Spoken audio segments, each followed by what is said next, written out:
If you were to stand before this image in a gallery, stripped of its title and divorced from its history, you would likely feel a sense of profound, almost ecclesiastical serenity. Your eye is immediately drawn to the light, a warm, enveloping amber glow that seems to radiate from within the frame itself. It is a light that recalls the sacred atmosphere of a Rembrandt portrait or the divine illumination found in the shadowy recesses of a Caravaggio masterpiece. There is a texture here, too.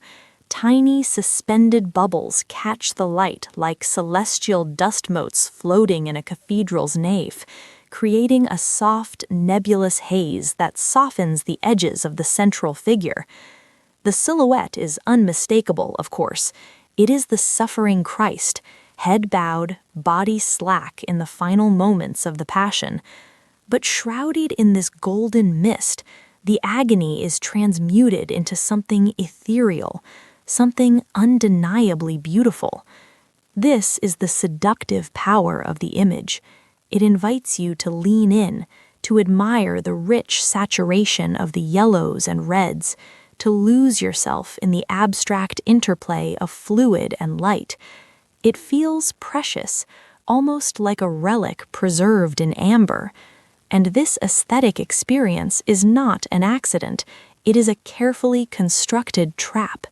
The artist, Andres Serrano, utilized a specific and unforgiving medium to achieve this effect: Cibachrome, also known as ilfochrome. Unlike standard photographic prints, Cibachrome is a dye destruction process used for printing color transparencies. It is famous, infamous even, for its archival stability, its sharpness, and above all, its metallic, high-gloss finish that renders colors with a hyper-real intensity. Serrano wielded the Cibachrome medium like a weapon wrapped in velvet.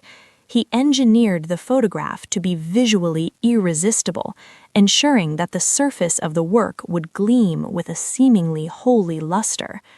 The medium enhances the luminosity of the liquid, giving it a depth that feels oceanic and vast. You are not looking at a flat representation, you are looking into a suspended world. This is the first act of the artist's performance, the seduction.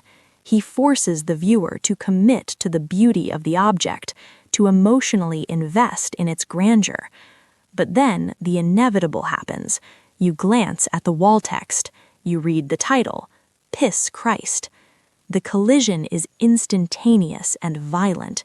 The cognitive dissonance strikes you with the force of a physical blow. That warm amber light you were just admiring, it is urine.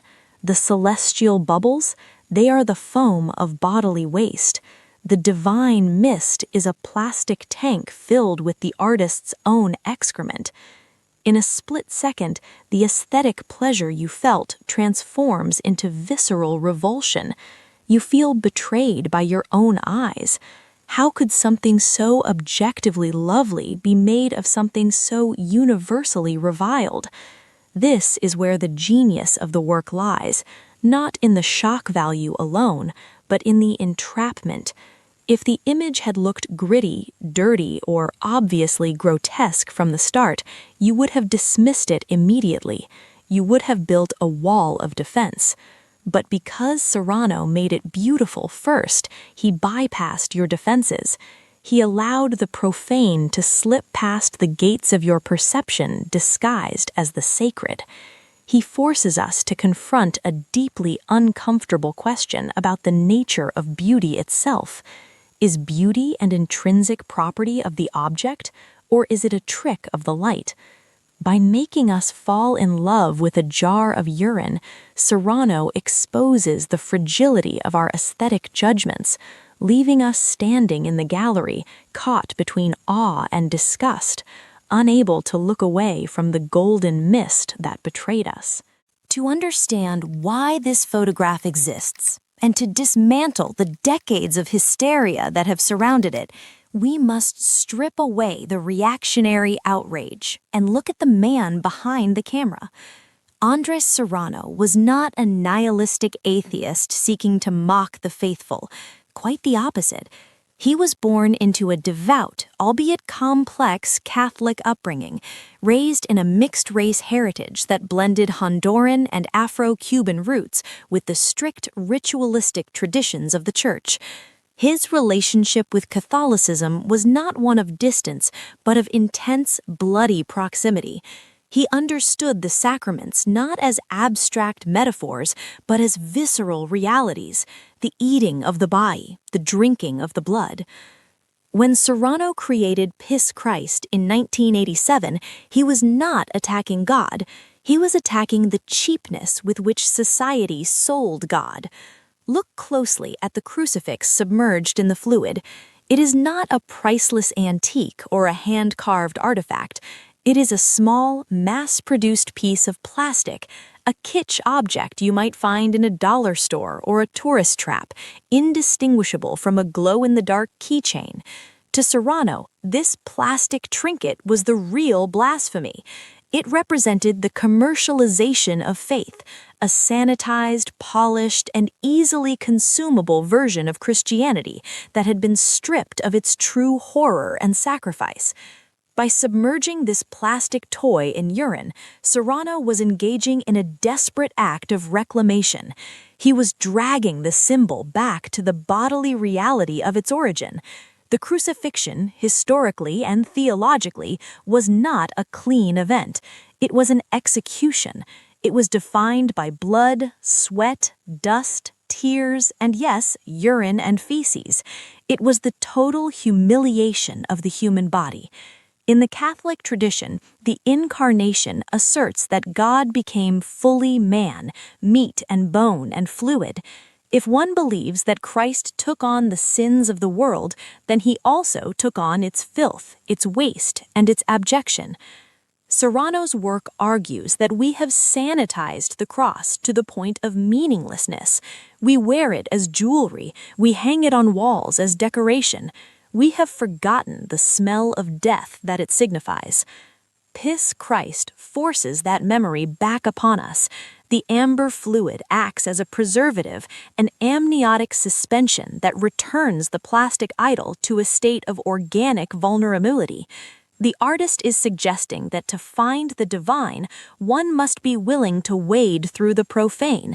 He is asking us, is your faith strong enough to find God in a jar of piss, or does your God only exist in gold leaf and marble?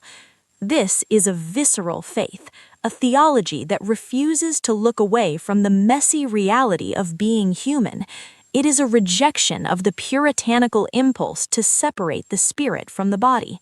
In Serrano's eyes, the fluids that sustain us and the fluids we expel are all part of the cycle of life that the Creator ordained. By uniting the symbol of the sacred with the substance of the shameful, he collapses the distance between heaven and earth. He suggests that if God is everywhere, then he is surely in the waste as much as in the water. It is a profoundly Catholic statement, one that echoes the morbid, bloody, and beautiful traditions of medieval art, where the suffering of the body was the only true path to the salvation of the soul. The scandal, then, is not that Serrano put Christ in urine. It is that we are too squeamish to admit that is exactly where he belongs, right here in the mess of the human condition. The photograph sat quietly for 2 years, winning awards and circulating in gallery spaces, understood by critics as a serious meditation on faith and the physical body. But in 1989, the silence broke, and the noise that followed would change the landscape of American art forever. The controversy did not erupt organically from the public. It was engineered by politicians looking for a weapon in the emerging culture wars. Senators Jesse Helms and Al D'Amato seized upon Pisschrist not as a work of art, but as a symbol of government waste and moral decay. The focal point of their rage was a grant of $15,000 from the National Endowment for the Arts, only a fraction of which actually went to Serrano. Suddenly, the golden haze we analyzed earlier was stripped of all nuance. In the halls of Congress, the photograph was reduced to a soundbite: "Government pays artist to dip Jesus in pee." The complexity of the Cibachrome, the critique of plastic idolatry, the theological implications of the Incarnation, all of it was flattened by the steamroller of political outrage. Serrano received death threats. He lost grants. The NEA was gutted, its peer review process dismantled, and a decency clause was instituted, effectively chilling public funding for any art that dared to be difficult.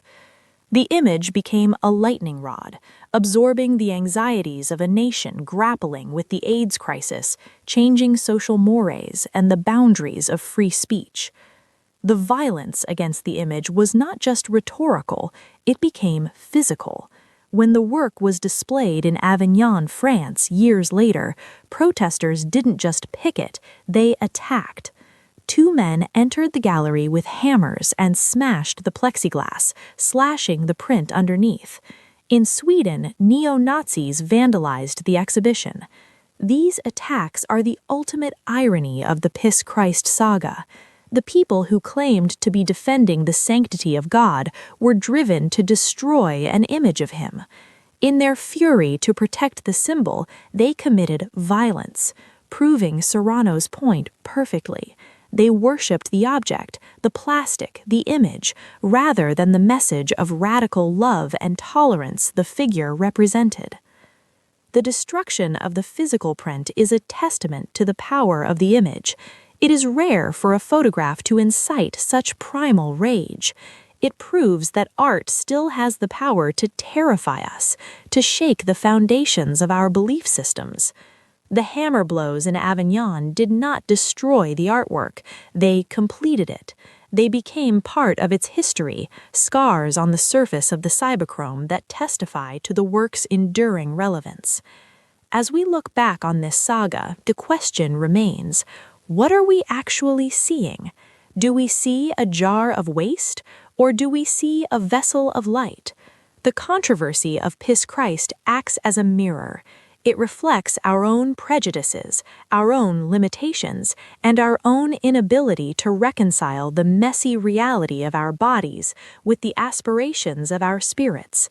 Serrano didn't just take a picture, he administered a test, and decades later, society is still failing it. The true obscenity was never the photograph. The obscenity was the hatred it revealed in the hearts of those who refused to look past the fluid to see the light. Perhaps now, with the distance of time, we can finally appreciate the golden crucifix for what it is: a desperate, glowing prayer screaming from the depths of the profane.